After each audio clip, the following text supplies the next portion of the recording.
సూర్యభగవానునికి ఎంతో ఇష్టమైన పండు రేగిపండు. ఈ రేగిపళ్ళతో చేసుకునే రేగి వడియాల గురించి ఎవరికి తెలియకుండా ఉంటుంది చెప్పండి?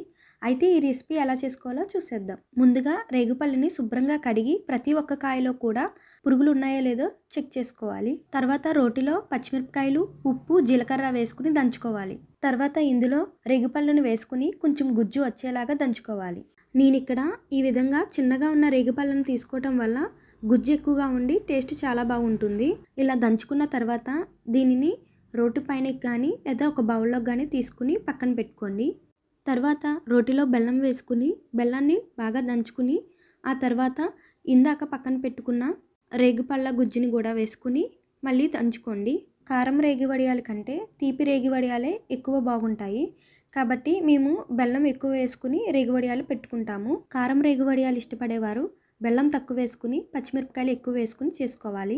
అండ్ సారీ ఫ్రెండ్స్, నేను ఇక్కడ ప్లాస్టిక్ కవర్ మీద రేగి వడియాలు పెట్టాను. ఇది హెల్త్కి అంత మంచిది కాదు. మీరు క్లాత్ మీద రేగి వడియాలు పెట్టండి, 2-3 రోజుల్లో ఎండిపోతాయి. అంతే ఫ్రెండ్స్, ఈజీగా రెసిపీ అయితే రెడీ అయిపోయింది. ఈ వీడియో మీకు నచ్చినట్లయితే like, share and subscribe. Thanks for watching guys.